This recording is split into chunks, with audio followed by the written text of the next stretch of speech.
It is. Good afternoon, everyone. I'm going to go ahead and call the tentative agenda to order for the City Council.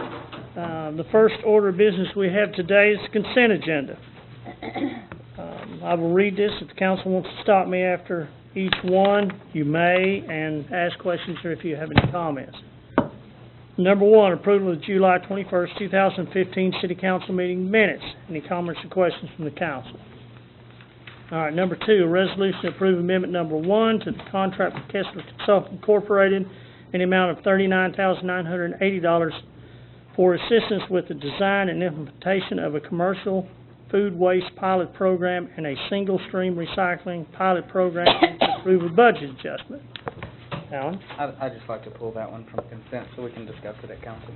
Okay, you want to put it on the first item of new business? Where do y'all want to put that? That'll be fine. That'd be good? Yes, sir. Okay. Anything else?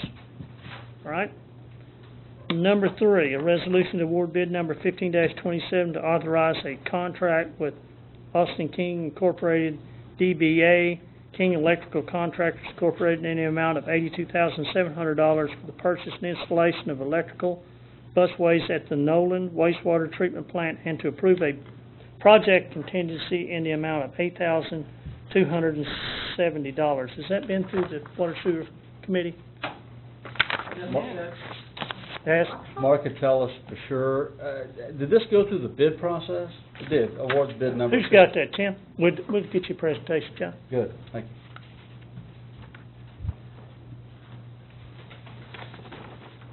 Thank you, Mayor. Yes, this did go through the formal bid process, the bid opening with purchasing, and its electrical busways are two copper busways for the Nolan effluent pumps at the treatment plant. Okay. And how many bids did we receive? Two bids. Two bids. Yes. And this was the lower bid? Yes. Okay. Who was the second bid submitted by? Do you recall? I've got it in my book right back Well, there. You gotta look. Not that interested, but Okay. but Yeah, you might know about the next bid was probably $100,000 or better. Okay. Good. Thank you. Mm-hmm. Good. Yeah. Anybody else? Okay, thank you, Tim. Number four, resolution to award bid number 15-41 to authorize the purchase of bulk crushed rock salt from Central Salt LLC as primary supplier, and Oakley Fertilizer Incorporated as secondary supplier for materials delivered, and Oakley Fertilizer Incorporated as primary supplier, and Central Salt LLC as secondary supplier for materials picked up for varying unit prices as needed through the 2015-2016 winter season. I did that rather well, I think. That's right, it's where that was. What comments or questions do we have on anything? Okay. Number five, a resolution authorizing the purchase of three 2015 Caterpillar 420 F2 backhoes from Riggs Cat of Springdale, Arkansas, in the total amount of $286,007.58 pursuant to a National Joint Powers Alliance Cooperative Purchasing Agreement for the use by the Transportation Services, Parks and Recreation, and Water and Sewer Operations. I assume this went through the Transportation Committee? It was the equipment committee. I'm sorry, you're right. Did it go through the equipment? It did, and we approved it. Oh, okay. All right, well, thank you, John. We can spend money like it's going out of style. Okay. All right, any comments or questions on that? All right, number six, resolution to authorize the purchase of two 2015 Bobcat E45 T4 excavators from Williams Tractor of Fayettteville, Arkansas, in the total amount of $118,800 pursuant to a National Joint Powers Alliance Cooperative Purchasing Agreement for use by the Transportation Services Department, and to approve a budget adjustment. Any comments or questions on that one? Okay, number seven, a resolution to approve a budget adjustment in the total amount of $20,910, representing donations to the Rangers Pantry and Community Development Block Grant Program income received from housing lien payoffs for the sale of public facilities equipment. Any comments or questions on that? All right, number eight. A resolution to authorize an application for the 50-50 matching grant through the Arkansas Department of Parks and Tourism Outdoor Recreation Grant Program in the total amount of $150,000 for the construction of playground and parking improvements at Wilson Park. Who's got that? Allison, come on up. I'd like to hear a little something about that. Okay. Please. This is a grant that we have applied for many years. It's funded several of our park improvement projects, some complete neighborhood park development projects. We had a host of public meetings, and we take that information and kind of compare it to what we have in our plan and what the needs are citywide. So this year we have chosen the Wilson Park Playground Improvement. It's a larger playground. It's ages 5 to 12. It's vastly outdated. I think the last update was 1995. So there's some concerns there with safety surfacing, aging equipment. And then the second part of it is parking improvements. The park is a little under-parked there, and so we've seen that we can create some efficiencies there just by adding curb and gutter and striping parking, and then adding designated ADA parking space for the playground area. All right, any questions for Allison on that? Everybody good? All right. Thank you, Allison. Sure. Number 9, a resolution to approve a 2-year master services agreement with Paymentus Corporation to upgrade the city's, I did do that right, didn't I? I think so. Paymentus. And upgrade the city's electronic utility bill payment services for an initial setup fee of $15,000 and an estimated cost of $35,000 per year. I have a question. Sure. I read the contract, but I didn't see anything explicitly about automatic bill payments, and we've wanted for a while. Will this allow it? What this piece does, Matthew, no, this does not allow automatic. What this piece does at this point in time, this is the link between our telephone payments and our internet payments for essentially water and sewer billing. We have to be audited every year and make sure we're PCI compliant. That's required for us to allow the solution. And unfortunately, the old software we had failed that audit. The risk is if we don't update and upgrade, that they could shut us off from taking water and sewer bill payments, e-checks, and credit card payments, both online and over the telephone. So that's why this upgrade is necessary. It should give us some additional capability, but that's not one of them offered at this point in time. That's somewhere where we want to go. We hope we're going to get there as we look at new software solutions. Okay, thank you. Any other questions? All right, thank you, Paul. All right, number 10, a resolution to express the City Council's agreement that the city should facilitate the construction and financing of a water main along Haberton Road by accepting debt service payments as part of the customer's water bills and remitting those payments to financing entity. This was presented to the Water and Sewer Committee. Anybody on that committee might want to, they did approve it, thought it was a good idea. Yeah, it's a neighborhood that is on the very edge of the city with Fayettteville and Goshen, and currently they don't have water. I'm sure, what is their condition? Do they not have water service now? The well's water is... They only have well water. It's insufficient and not very tasty. Right. And so they would like to extend a main down Haberton Road in order to, for several, maybe 20 even, units. They want to be able to finance it, and we're not gonna, they're not financing it through us, but they want us to be the collection. They want us to put it on the water bill. I've drafted up a proposed contract that I think that the mayor and Paul are going to approve. They're going to be responsible to obtain signatures from everybody that wants this, and this contract would say that they request and authorize us to bill them for the debt service for a period of 5 years till it's paid off, so that they can finance this water main and get good Beaver Lake water to them. An additional fact you should know is our main is the closest, most convenient one for them to accomplish what they're trying to accomplish. How far away is it from? It's right on Highway 45, so they'd have to take it right down Haberton Road. They're in our water service area. They're entitled to our water if they build a main to reach their property. So that's what they're trying to do. And they've done all the engineering, they've secured the financing, they're just looking at us to help collect payment on their water bill. That's right. All right. Any other comments or questions on that? Okay. All right, number 11, a resolution to approve a budget adjustment in the amount of $40,000 to provide funding for payment of costs related to the Uniform Non-Discrimination Protection Special Election. Let's pull that from the Yes. consent agenda. Let's talk about that, please. Absolutely. Where y'all want to put it, after Alan's, Be number 2. okay. That's fine. All right, everybody good? All right. Let's see, where am I here? Unfinished business. Number 1 on unfinished business, an ordinance rezoning that property described in rezoning petition RZN 15-5044 for approximately 16.02 acres located at 4065 East Huntsville Road from RPZD 08-3071 Residential Plain Zoning District, Bridgedale Plaza to RSF 7 Residential Single Family 7 units per acre, NS Neighborhood Services and CS Community Services. Anything new on this? Not received anything new. So we are where we are. Okey dokey. Anything on that? From the council members, from the, nothing from them? Okey doke. Here we go. All right.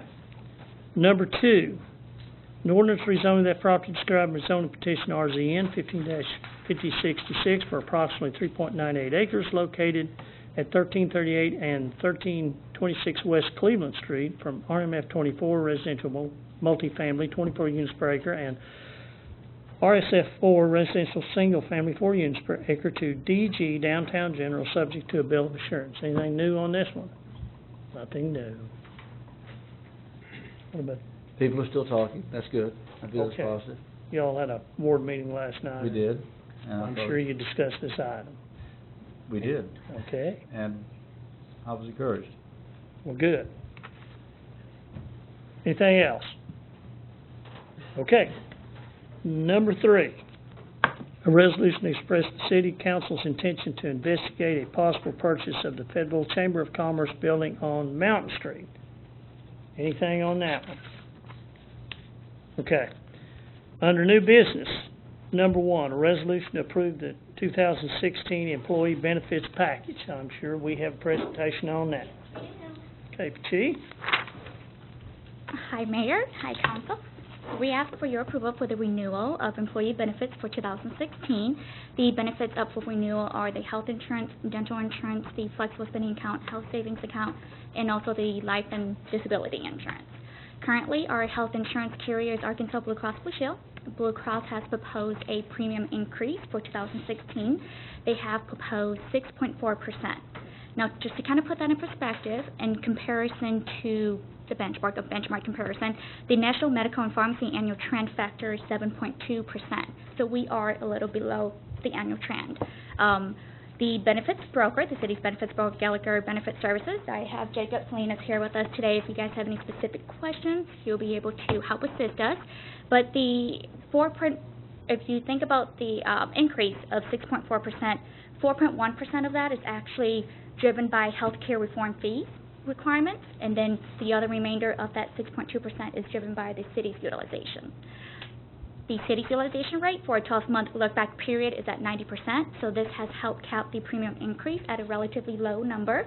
Not sure if you remember, but a couple years ago we had double digits premium increase. This year we're at 6.4%, so that's pretty good. Staff proposed that the dollar amount of the increase be split evenly, 50-50, between the city and city employees. And if you look at the attachment of the 2015-2016 health insurance cost comparison chart, you can see how that is broken out. So for example, if you look at the single traditional PPO coverage premium, currently the total premium is $414.79. The proposed premium is $441.42 for next year. That's an increase of $26.63 per month. Split that $26.63 in half, comes up to be about $13.32, and that $13.32 be added to the employee's contribution, and then also be added to the city's contribution into the health insurance plan.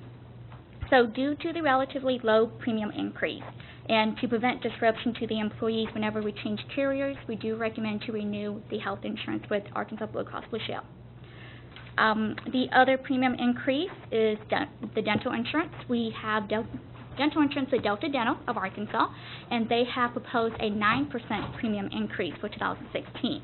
Now, the dental insurance is a benefit that's paid for by the employee. The city does not contribute to this benefit, and the premium increase is primarily driven by the increase of utilization for dental insurance, and also there are some health care reform fees incorporated in that increase as well. So we have taken competitive bids, and due to minimal differences in prices, and since Delta Dental has such a large network provider here in Arkansas, we are recommending to stay with Delta Dental for 2016 as well. The other benefit is health savings account. As stated in the memo, we are reviewing health savings account administrator proposals. Our current health savings account administrator is with Simmons Bank.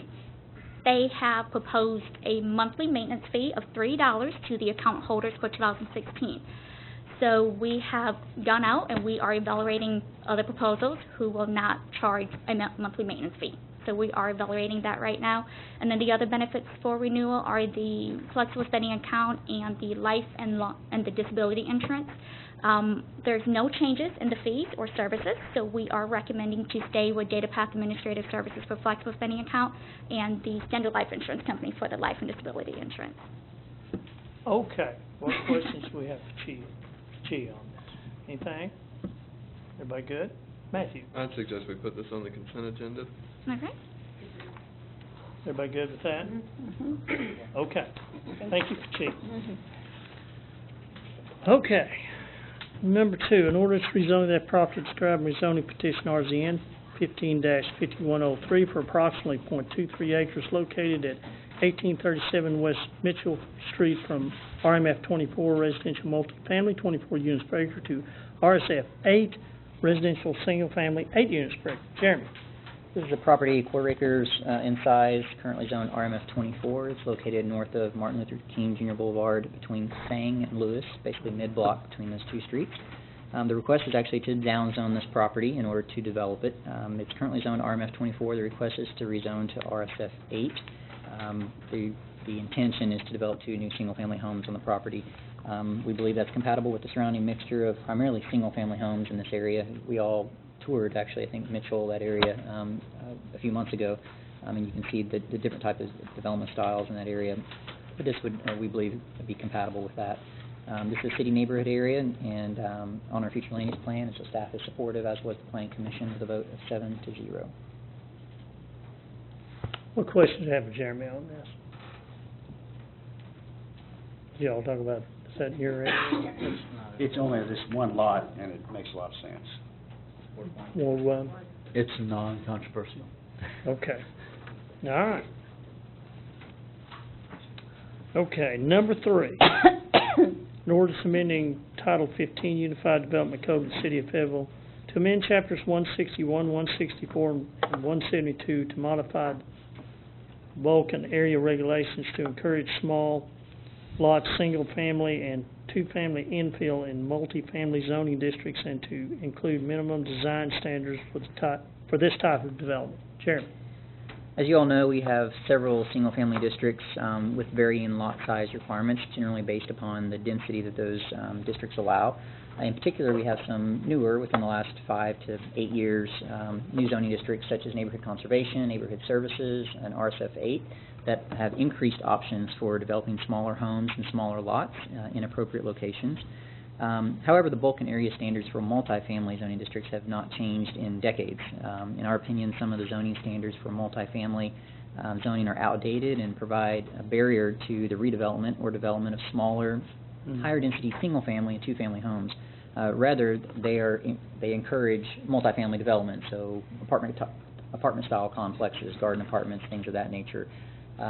The zoning district, the underlying zoning requirements for the smaller types of units, single-family, two-family, maybe even three-family, the lot sizes, bulk and area requirements, which I mean by that setbacks and size of the lot, really preclude one from meeting the density standard. As an example, RMF 40, which allows 40 units per acre if you're developing multifamily, allows only 7 to 8 units per acre if you're developing single-family because of the size of the lot that's required. We've seen a desire in the marketplace to build new, smaller single-family and two-family dwellings within our multifamily zoning districts. And in certain instances, you all have seen rezoning requests. I believe the zoning we just talked about on Mitchell Street is a direct example of this. Someone wants to build two single-family homes rather than an apartment complex, and they have to actually downzone the property to do so.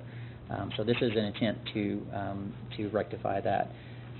In most cases, applicants have to either rezone the property or request a zoning variance that can take several months to complete if they're successful, and we don't believe that should be the case, particularly when we're trying to incentivize and encourage infill in our existing neighborhoods.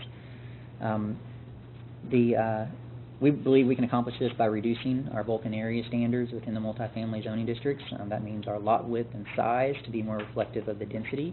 And in order to do that, we've also added some design standards for the development within those areas for the smaller lots for safety purposes and visibility purposes. Those items are included in your packet. I'll go over those in more detail at the Planning Commission, or sorry, the City Council meeting. This did go through the Planning Commission twice. They reviewed it on June 22nd. We did make some changes based on feedback from the Planning Commissioners, and then on July 13th, the Planning Commission recommended unanimously in favor of this change to our zoning code. What questions do we have on that one? Everybody good? Good. All right, number 4.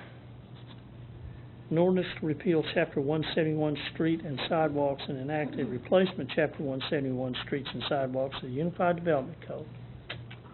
For the last couple of years, we've been working on a draft to provide a guidance document that we've had for a long time, since 1996. That's the current version that we're working from, for construction of streets, sidewalks, and trails. This is a technical document, essentially, that developers use, the city utilizes for design and implementation, construction of our infrastructure. It's a technical supplement to our Unified Development Code, and what this proposal would do is update Chapter 171, which is our Streets and Sidewalks chapter. It also includes trails. To do a few things. One, it would add a purpose statement. It would adopt the new minimum street design standards, which is the bulk of your packets, almost 200 pages worth of technical information that it's taken us a couple of years to work through. We would also remove quite a bit of the code language that's in the Unified Development Code that's more technical in nature, and instead refer to that within the technical manual. And that enables us to have all of those documents in one place, so that if a developer is looking at designing a project, they have it all in one place, as opposed to combing through our ordinance and this technical design manual. We've also changed our procedure for vacations, just to update that and reflect how we actually practice that today through our Planning Commission and City Council process. There's a number of changes. We went through the Transportation Committee and Planning Commission twice as well with this particular item, and got recommendations for approval of all of those. Chris Brown will be here at the City Council meeting on Tuesday to go through some more of the details, but I appreciate Matthew's help as chairman of the Transportation Committee in assisting us with some feedback as well on that. So I'm just happy to take any questions. One question. Yep. Were there any material changes when it was at the Planning Commission? No, there was none. I'd just like to say I thank staff for, taking the time to talk with me personally and to send it through transportation. We've seen it twice now. I think we're going to see it again maybe tonight. It's been one of the best experiences I've had working with staff, so thank you. Good. Anything else on that? Okay, now we have Paul's got the sales tax report. We don't have any. Good. Sales tax was received last week, and this is, it was a pretty important one. That was for the month of May, and that represents the first half of the fiscal year, or 6 months. The sales tax received for the city's penny was up 3% compared to last year, so it was over budget by about 1.5%. Period. The county sales tax was up 4.3%, which again showed Springdale being up substantially, which does help us to a degree. So far this year, we are up about almost 5% compared to budget. I'm very, very pleased with that. I think we should all be.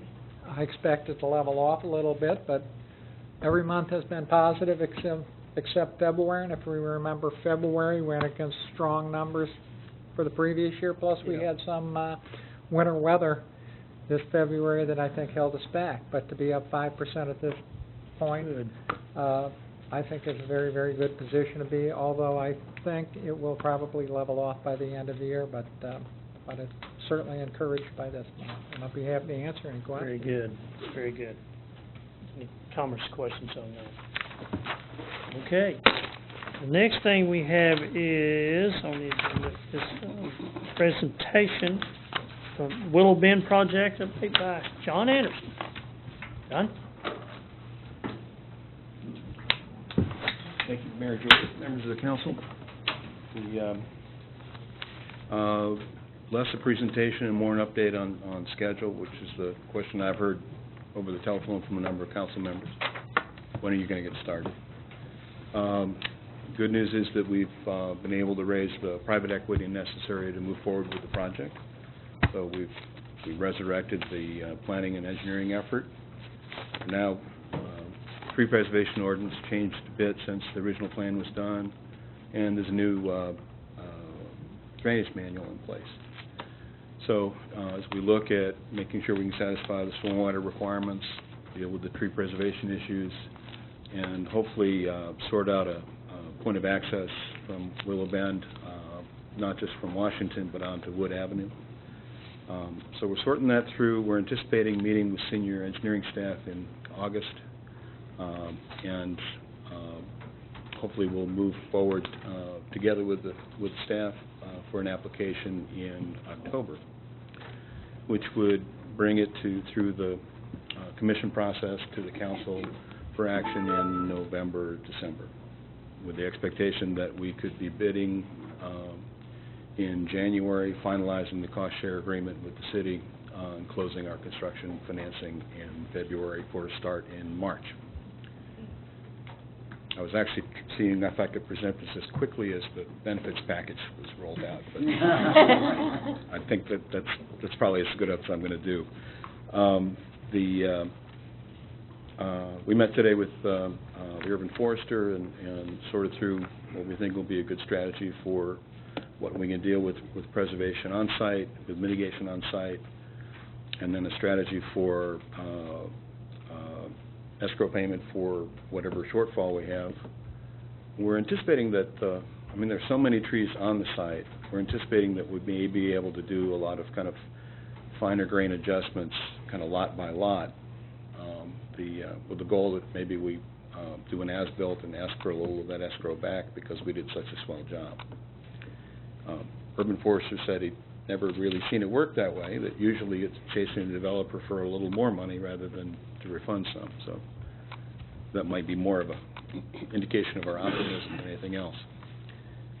At this point, the conversations with our engineer, we're thinking that we can come up with a comprehensive approach to the stormwater that the engineering staff will find acceptable. And if we're looking at a couple of variance requests for some of the development standards, mostly directed toward making sure we can save as many trees as possible. So it's not just, I would like some relief over here. I would like some relief over here so we can save some trees over there so we don't have to mitigate them somewhere else. It was explained to me what a blessing it is to have many trees on the site. So. John, do you want your PowerPoint presentation projected up here? Would that be helpful for you? I'm hoping to get out of here with just a housekeeping. We've gotten funded. We'll see you all in a couple of months, but we could do that. Don't let Peter threaten you like that. You're doing a good job. Keep going. Okay. So the hope is to start on-site construction in the spring of the following year, 2006, in March. We're looking at some foundation options to reduce the amount of site disturbance, possibly using pure foundation systems so that we're not clearing great big hunks of trees to make conventional foundations happen. So we're chasing all those things down. We've hired our local project manager, And we're, again, because we've received the private funding we need, we're off to the races. So I appreciate the patience that we've seen from the staff and from the council over, okay, you know, we've indicated support for the project. Now it's on us to actually perform. So we've met with folks at EOA over if we can adopt some of their homeowner training processes. They've taken a pass on the recent contract that's offered by the state, but they're quite happy to provide us with the materials that we can use for training homeowners, credit repair and the like. So we're excited to be funded and starting. Happy to answer questions. What questions do we have, Council? After 37 lectures by Aubrey Shepard, I've got a question. Are you going to be able to save any of the original soils there, not just totally bring in red dirt when you're undergoing this construction? Well, what we're going to end up with as a structural section for the road, I don't know yet. One of the things we'll be doing in the next couple of weeks is ordering up the soil survey, so we can see how far we would need to go for piers, but also what kind of percolation we'd see and what we could do for the road bed. For the lots themselves, we're trying to keep it to minimal grading and to sort things out by elevating the houses rather than making it all flat and having to do a lot of fill and create a lot of stormwater issues. It's intended that we would, through the project, we'd be able to solve the drainage issues that the Head Start facility has now. There's a ditch that runs across, actually between their playground and the main building. It brings new meaning to the idea of seasonal wetland. So there are certain seasons where you can't get to the playground. So we'd like to solve that problem, and a lot of that comes down to understanding the technical side of the soils, the runoff, how much we can preserve. Okay, thanks. Yes. Have y'all identified or found a way to ensure that those who need the attainable housing will be the ones that actually receive the $1 million in subsidies in the form of infrastructure? Yes, but what the infrastructure cost share allows us to do is have enough equity in the finished lots so that as the nonprofit sells houses, they're able to issue what's called a soft second mortgage to the specific borrower. So you're able to adjust the monthly payment to what's 30% of their gross income. Now that soft second is typically forgiven over 12 years. With recapture opportunities, if someone sells the house and moves away, they're sharing a pro rata share of the appreciation, but the soft second is paid off when it's sold. And typically in a mixed income project like this, where there are also market rate projects, market rate houses, the same houses being sold to other folks without subsidy, rather than create a situation where you're requiring someone who bought a market rate house to first offer it for sale back to the nonprofit, we typically give people a chance to opt in. The nonprofit would offer to cover their closing costs in return for the ability to repurchase at appraised value. So it's not a coercive relationship, it's an opt-in. So typically by focusing the subsidy and tailoring it to the individual borrower, where you have the full realm of the tax returns and the proper application, there's also a homeowner training component, and it's a fairly, I guess, financially intimate kind of relationship. And rather than having some houses that are just cheaper but are the same house and now affect the appraisals, this focuses puts us in a position to be able to tailor the subsidy to the individual borrower and incentivizes them to stay in the neighborhood. Did I actually answer your question, or did I just tell you a bunch of stuff I wanted to say? The best response I've received so far. Okay. Anything else? Okay. Thank you, John. Sorry, Peter.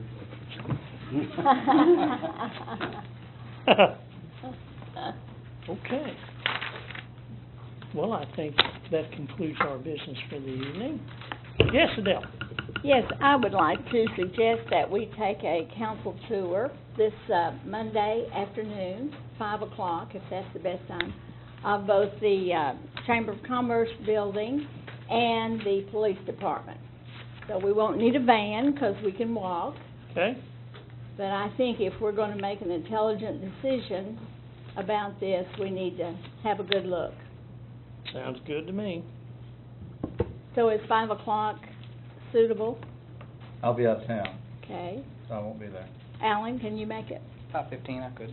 5:15? I can just meet up with y'all, I've been in there many Yeah, times. I'm Okay. familiar with both places, but, Okay. I've been in the chamber building too. yeah, I'm Couple times. I'm pretty You ever seen that, familiar. you seen the inside of the building? Can we do Once or can we do the police building tour after the chamber building tour? Uh-huh, Yeah, that gives me time to catch up with you. yes. So Monday, August the 3rd, at 5 o'clock, Chamber Meet first? down in the lobby, or? Uh-huh, meet in the lobby. Do we wanna say 5 or 5:15? 5's fine, I can catch. Okay, up if it's 5 for me. o'clock. Mhm. Okay. Anything else? Well, thank you all, we're adjourned.